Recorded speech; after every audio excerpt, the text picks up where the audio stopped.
Saat ia membuka kedua matanya, ia melihat seluruh lapangan itu telah dipenuhi dengan makhluk-makhluk yang sangat menyeramkan. Dan yang paling menyeramkan, ia melihat satu sosok yang belum pernah ia lihat sebelumnya. Sosok itu duduk di atas tenda dengan lidah yang sangat panjang dan juga tangan yang menjuntai. Hai guys, aku Olivia dan selamat datang kembali di YouTube channel aku. Di episode kali ini aku akan membacakan cerita horor atau paranormal experience yang dikirimkan ke email aku. Yang mana cerita kali ini dikirimkan oleh seseorang yang namanya tidak mau untuk disebutkan. Jadi kita sebut saja namanya dengan Kak Vio. Nah, Kak Vio ini menceritakan pengalaman mistis yang paling menyeramkan yang pernah ia alami di selama hidupnya. Tapi sebelum masuk ke ceritanya, jangan lupa untuk like, subscribe, dan juga komen sebagai bentuk dukungan kalian terhadap YouTube channel aku. Oke, tanpa berlama-lama, langsung saja kita masuk ke ceritanya.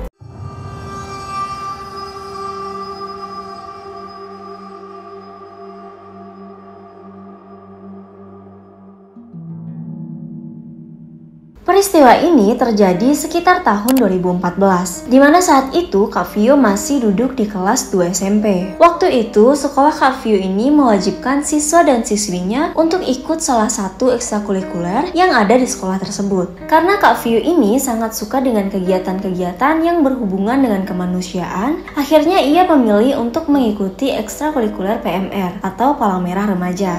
Setelah sekitar 3 atau 4 bulan mendapatkan pelatihan di lingkungan sekolah, baik itu dari segi materi maupun praktek, ada sekitar 70 orang siswa dan juga siswi yang bertahan di ekstrakurikuler tersebut. Nah, untuk peresmian pengangkatan anggota baru PMR yang memang sudah siap untuk terjun langsung ke lapangan, maka dibuatlah acara perkemahan atau camping selama 2 hari 2 malam, yang mana lokasinya tidak di lingkungan sekolah. Saat itu pembinanya merahasiakan lokasi dari acara tersebut. Mereka hanya mengatakan bahwa lokasinya berada di pelosok desa yang bahkan di tempat itu tidak ada jaringan internet. Karena acara ini berada jauh dari lingkungan sekolah, maka siswa dan juga siswi yang ingin mengikuti acara tersebut harus meminta izin kepada orang tua. Saat itu, Kak Vio ini mencobalah untuk meminta izin kepada kedua orang tuanya. Namun pada awalnya, ibu dari Kak Vio ini tidak memberikan izin. Dan saat itu, ibu Kak Vio mengatakan, "Kamu kan belum pernah mengikuti acara camping-campingan di hutan lagi. Mau ngapain? Kalau nanti terjadi apa-apa gimana? Udahlah, jangan aneh-aneh, kamu di rumah aja." Namun karena saat itu Kak Vio ini benar-benar ingin mengikuti acara itu, dan dia pun membujuk ibunya dengan mengatakan, "Ayo Lama, ini cuma 2 hari kok. Lagian juga di sana ada kakak pelatih dan juga pembimbingnya. Janji deh habis ini aku nggak akan ikut acara camping lagi. Ini kali pertama dan juga terakhir." Setelah memohon-mohon dan juga menjelaskan berkali-kali kepada ibunya, akhirnya ibu dari Kak Vio pun memberikan izin. Pada H-1 keberangkatan, ibu dari Kak Vio ini kembali mengajaknya untuk mengobrol. Dan ibunya pun mengatakan bahwa ia memiliki firasat yang kurang enak. "Kamu jadi berangkatnya? Perasaan mama kok nggak enak ya kamu berangkat ke sana. Mama takut nanti kalau misalnya kamu lihat yang aneh-aneh gimana?" Ibu Kak Vio yang memang tahu kalau anaknya ini sedikit sensitif, mencoba untuk menyampaikan rasa kekhawatirannya. Saat itu Kak Vio pun mengatakan, "Insya Allah nggak akan ada apa-apa kok mah. Lagian banyak kok yang ikut. Aku juga udah lama banget nggak lihat hal-hal yang aneh. Jadi mama tenang aja." Dengan berat hati, akhirnya ibu Kak Vio ini pun mengalah dan memberikan izin Kak Vio untuk berangkat. Besoknya atau di hari keberangkatan, siswa dan siswi yang mengikuti acara camping pun dikumpulkan di sekolah pada jam 2 siang. Mereka semua dikumpulkan di lapangan untuk diberikan arahan dan doa bersama agar mereka diberikan keselamatan saat di perjalanan menuju ke lokasi. Setelah selesai, mereka pun berangkat dengan menggunakan 3 mobil truk. Di perjalanan, mereka terlihat sangat bahagia dan juga tanpa beban. Ada yang bernyanyi dan ada juga yang bercanda gurau bersama teman-temannya. Mereka terlihat seperti anak-anak yang akan pergi liburan di akhir semester. Nah, setelah sekitar 1 jam lebih, akhirnya mereka pun sampai di lokasi perkemahan. Di sana sudah ada sekitar 8-10 tenda yang dipasang di sebuah lapangan seperti lapangan sepak bola dengan posisi tenda yang membentuk setengah lingkaran. Tempatnya sangat indah dan juga sangat asri. Di sana masih banyak pepohonan, ada sungai yang luas di belakang tenda, dan ada jembatan yang menjadi jalan penghubung ke seberang sungai. Saat sampai, mereka dikumpulkan di tengah-tengah lapangan untuk pembagian tenda per kelompok, di mana saat itu ada 7 kelompok yang masing-masing ada 10 orang. Kak Vio yang saat itu mendapatkan kelompok 1 dan ia pun mendapatkan tenda yang berada di ujung, yang mana tenda itu dekat dengan jalan menuju ke sungai. Setelah selesai pembagian tenda, mereka pun disuruh untuk masuk ke tenda masing-masing untuk mengumpulkan handphone dan juga jam tangan, sekaligus membereskan peralatan camping dan istirahat sampai dimulainya kegiatan pada pukul 6 nanti. Saat pertama kali datang, Kak Vio ini merasa sedikit kurang nyaman dengan tempat tersebut. Ditambah lagi, di belakang tenda mereka ada sungai yang di seberangnya ada pohon beringin yang sangat besar. Ia merasa ada sesuatu yang memperhatikannya dari atas pohon tersebut. Tapi saat itu Kak Vio tidak berani untuk langsung menatap ke arah pohon karena ia takut akan melihat sesuatu. Saat waktu maghrib, mereka pun dikumpulkan di lapangan untuk melakukan sholat berjamaah. Dan setelah itu mereka pun makan malam, lalu dilanjutkan dengan sholat isya. Dan ada lagi beberapa kegiatan yang dilaksanakan pada malam itu.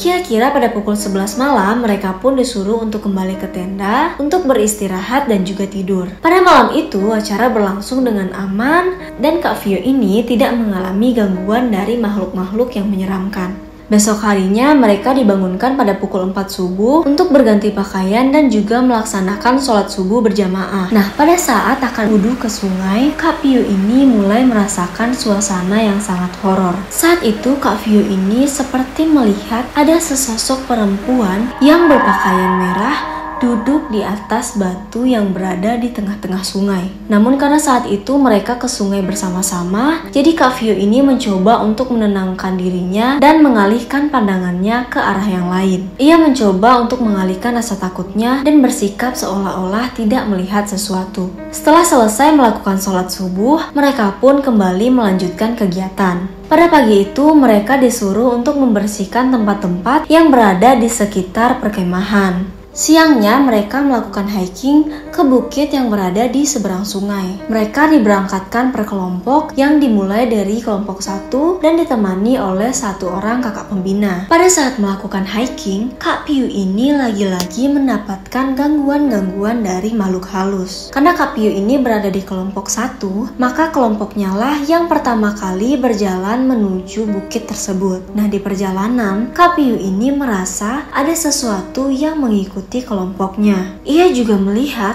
ada makhluk tinggi besar dan berbulu yang sedang duduk menatap ke arah kelompoknya. Suasana pada saat itu terasa sangat dingin. Padahal waktu itu hari masih siang dan matahari masih sangat terik. Ia juga sempat melihat ada sekelebatan bayangan hitam yang berada di balik semak-semak. Namun pada saat itu Kak Vio lagi-lagi mencoba untuk menenangkan dirinya dan tidak mengatakan apapun kepada kelompoknya agar teman-teman kelompoknya tidak merasa panik. Setelah sekitar 4 jam di perjalanan, akhirnya mereka pun sampai kembali ke lokasi perkemahan, di mana saat itu diperkirakan sekitar pukul 4 atau 5 sore. Mereka pun disuruh mandi dan juga beristirahat di dalam tenda. Saat itu hampir seluruh siswa dan juga siswi masuk ke dalam sungai untuk membersihkan diri, karena memang air di sungai itu sangat jernih dan juga dingin. Kak Vio pun pada saat itu ikut mandi ke dalam sungai untuk menghilangkan rasa lelah dan juga membersihkan tubuhnya. Setelah itu mereka pun kembali ke tenda dan juga beristirahat. Pada pukul 6 sore, mereka ini kembali dipanggil untuk melakukan sholat maghrib berjamaah, makan malam dan juga dilanjutkan dengan sholat isya. Saat itu kira-kira pukul 9 malam, mereka pun disuruh untuk kembali ke dalam tenda dan juga beristirahat. Kira-kira pada pukul 12 atau pukul 1 malam, mereka pun dibangunkan oleh kakak pembina. Karena pada saat itu akan dilaksanakan acara api unggun dan juga peresmian anggota baru.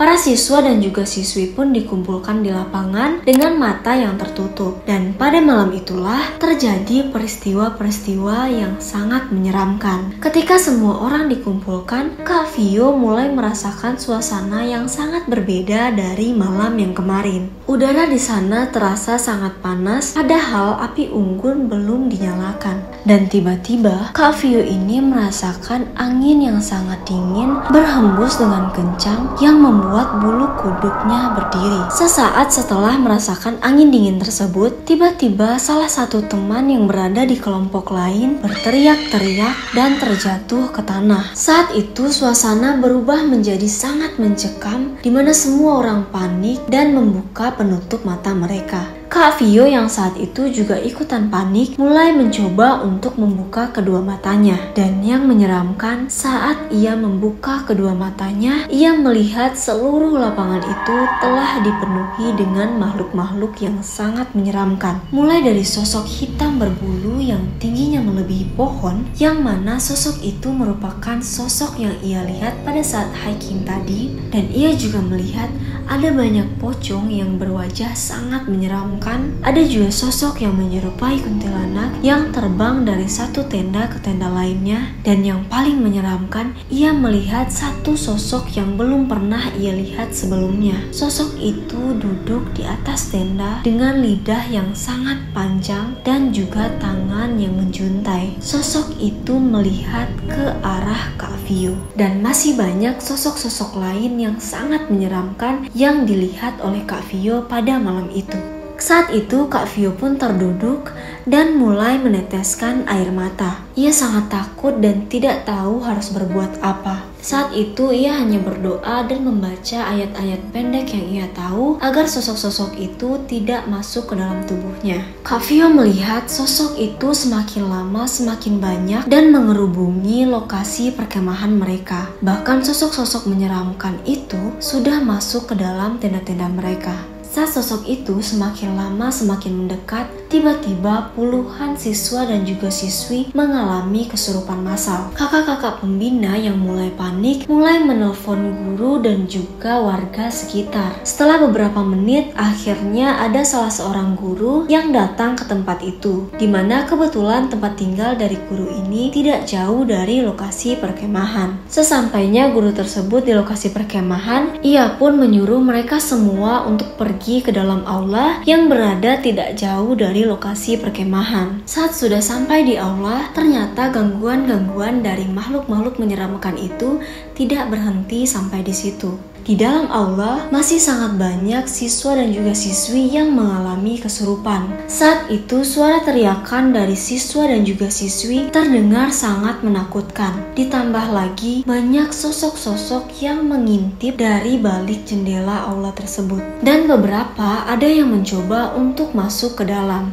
Nah, pada saat itu tiba-tiba ada seorang bapak-bapak yang datang ke dalam aula dan memberikan siswa dan siswi tersebut bawang putih. Mereka disuruh untuk mencium bawang tersebut dan juga membaca ayat-ayat pendek. Mereka juga disuruh untuk menjaga teman masing-masing jangan sampai melamun. Karena situasi semakin tidak terkendali, maka seluruh siswa dan juga siswi pun dipulangkan ke rumah masing-masing. Keesokan harinya, tepatnya hari Senin, mereka pun kembali bersekolah seperti biasanya. Beberapa orang siswa dan juga siswi yang saat itu mengalami kesurupan, ada sebagian yang sekolah dan ada sebagian lagi yang tidak. Nah, kejadian menyeramkan itu ternyata masih berlanjut.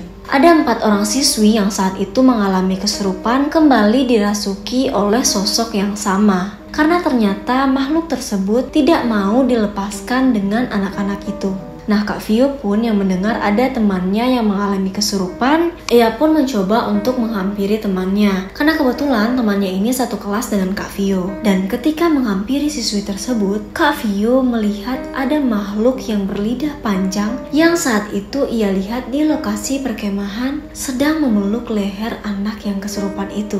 Karena merasa takut, Kak Vio ini pun mengurungkan niatnya untuk mendekati temannya. Ia pun berlari dan kembali menuju ke kelasnya. Sesampainya di kelas, ia juga mendengar bahwa teman-temannya yang saat itu mengalami kesurupan kembali dirasuki oleh sosok yang sama di rumah mereka. Dan sosok-sosok yang ada di tempat perkemahan itu mengikuti anak-anak yang mengalami kesurupan sampai ke rumah mereka. Setelah kejadian yang sangat menyeramkan itu, Kak Vio pun menyesal karena tidak mendengarkan perkataan dari ibunya. Dan sejak saat itu, Kak Vio pun berjanji kepada dirinya bahwa ia tidak akan pernah lagi mengikuti acara perkemahan yang berada di dalam hutan. Karena ia merasa sangat trauma dan juga sangat takut dengan hal-hal yang ia alami pada saat itu. Oke, sekian cerita pengalaman menyeramkan yang dialami oleh Kak Vio. Dan bagaimana menurut kalian? Apakah kalian juga pernah mendapatkan gangguan-gangguan pada saat melakukan hiking atau mungkin camping? Kalian boleh banget untuk menceritakannya di kolom komentar. Dan kalau misalnya kalian ingin cerita kalian dibacakan, kalian boleh banget untuk mengirimkannya ke email aku. Kalau kalian suka dengan video kali ini, jangan lupa untuk like, subscribe, dan juga komen, serta bunyikan lonceng notifikasinya agar kalian tahu updatean-updatean video terbaru dari channel YouTube aku.